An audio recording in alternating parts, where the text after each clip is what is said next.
The saying, culture eats strategy for breakfast, reflects an all too common reality.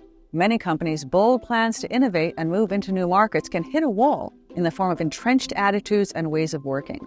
Harvard Business School professor Raffaelli has studied companies that pivot successfully and reinvent themselves, and those that fail to execute these transitions. In his article for MIT Sloan Management Review, he explains 3 key reinvention traps that leaders need to steer clear of.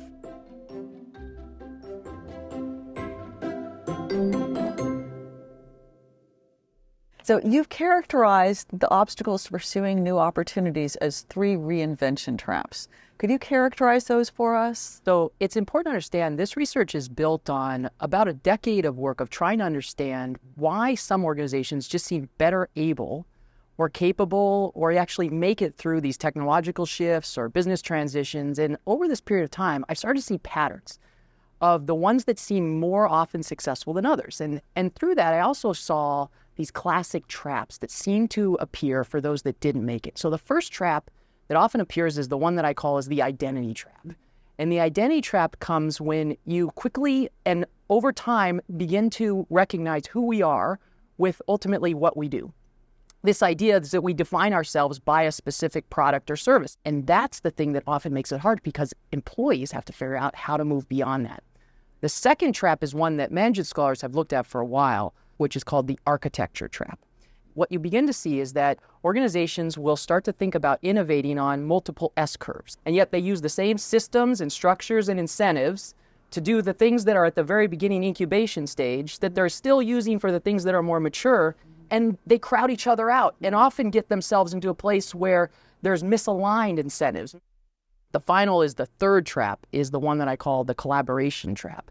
You know, we often think about collaboration as being this sort of like North Star, this golden opportunity. And yet what we often see is when you're trying to reinvent, because you're trying to do both the things we have to do today, but the things we have to do tomorrow, you can often see things happen like resources moving to the new thing. And so you get this sort of favored child or this idea that, hey, look at all this. This is the shiny new thing. And yet the old guard that got you there looks at it and says, wait a minute, we're still the ones keeping this thing going.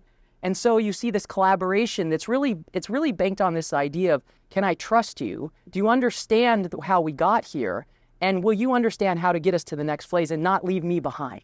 In the article that you wrote for MIT SMR, you talked about the book business, and I was really fascinated with your story of how the independent booksellers successfully navigated this transition that left Borders behind. What do you think allowed them to do that? So I love this story. This is a project I've been working on for almost a decade, trying to understand. Now think about it. If you're an independent bookstore, you've seen a ton of competition, whether it be big box stores, whether it be mall chains, all these things. But when it comes to a head is when Amazon really arrives on the scene and starts taking off, and it decimates many, not only independent bookstores, but big box stores. And then something happens around 2009, 2010 that I started tracking where the number of independent bookstores started rising to the point where in the decade that followed, they saw almost a 60% growth in their numbers in the United States. So how does this happen? What we begin to realize is that bookstores started to see themselves as not solely competing with Amazon, because they realized that if you're going to compete on inventory and price, it's almost impossible to win. But they had this identity that was rooted to who they had always been, and they started to amplify that in a way that gave them a source of differentiation and competitive advantage. And it was about centers of community, and they also became leaders of what we now know as the shop local movement. And so through these things, they started bringing customers back into the store, creating an experience for the customer in a way that was actually quite difficult for Amazon to fully replicate in the online world, where consumers are coming in, they're experiencing the books in an environment that's been curated for them, and they also feel like they're giving back to their community. And when you couple that, this identity ability to see this is like, wait a minute, I'm part of something bigger than myself. It starts to reactivate the category in a way that many people did not think would have been possible. Interesting. That's a great story. In your article, you discuss Corning, which I've always thought is just a fascinating company given their long history, more than 100 years of innovation, and somehow managing to shift from one market into another. They've really been able to capitalize on new opportunities and not be held back by their past. What have they done right in regard to these three traps that has allowed them to do that? So Corning is this really fascinating story. I mean, it's important to remember, here's a company that's founded in 1851. Mm-hmm.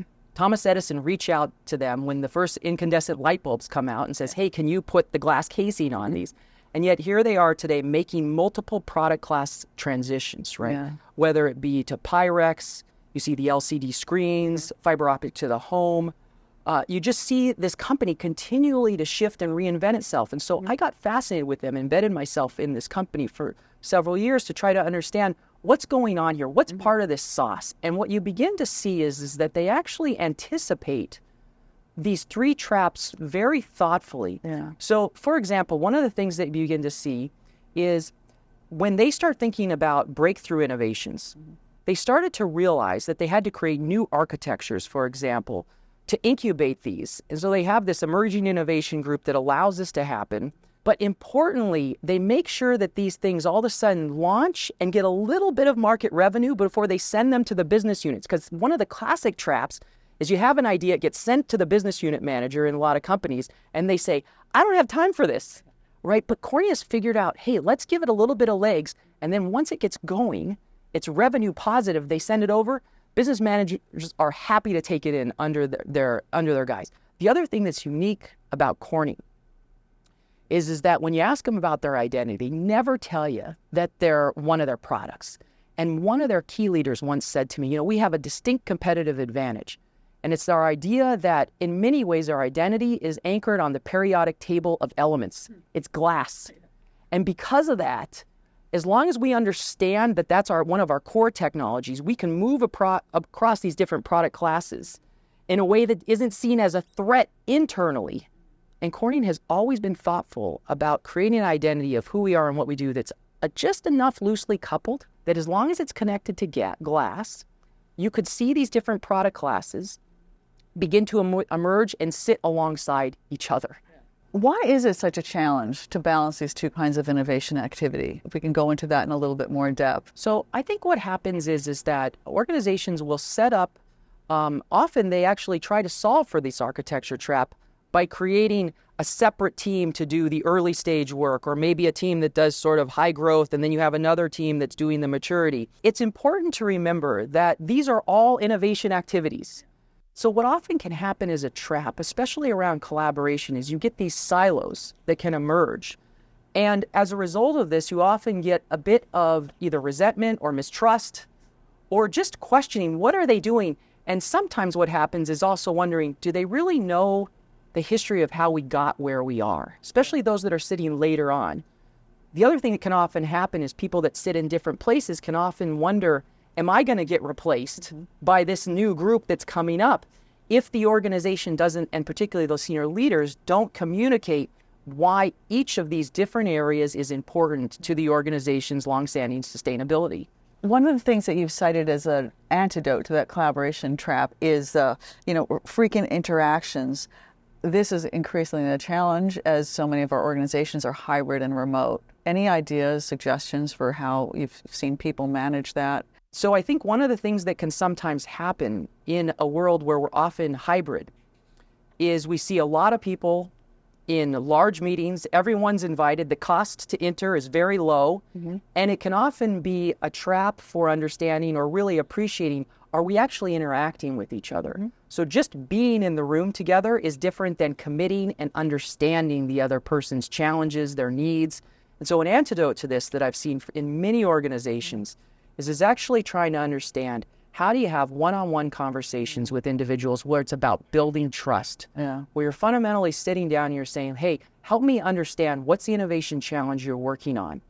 So it's when you get the old guard sitting with new guard and actually having one-on-one conversations in the companies that were able to reinvent themselves. One of the things that I saw is that was happening much more often, and they were creating these spaces for people to come together and have these frequent interactions, because it's a fundamental need that we know when people trust each other, they'll give each other the benefit of the doubt. And once you start to have that, you start to realize that maybe we're actually trying to solve some of the same challenges. And then you also start to realize that there's similar and different forms of expertise that we can pull on to actually maybe help me solve my challenge in a way that I can help you solve yours, even if we're working at different phases of the innovation lifeline. So given that there are a lot of things that companies can do to be reinvention ready, at the same time, how much of it is just luck? This is a question that I get asked by so many executives and also MBAs. And is this really just being at the right place at the right time? Is this just lucky? And what I've come to learn, I think, through this research is that, luck is really, if you look at like even ancient philosophers, they say that luck is about preparation meeting opportunity. And my belief is that for particularly leaders, if they can understand and anticipate these three traps, they begin to understand and ready themselves for reinvention in a way that make the odds much greater for success. And so the question that I'll ask is, when opportunity knocks, are you ready? Thanks for watching. For more detail on how leaders can successfully navigate reinvention, please read Ryan Raffaelli's The 3 Traps That Stymie Reinvention in the fall issue of MIT Sloan Management Review and on our website. For more of our interviews with leading experts, take a look at the playlists on our YouTube channel.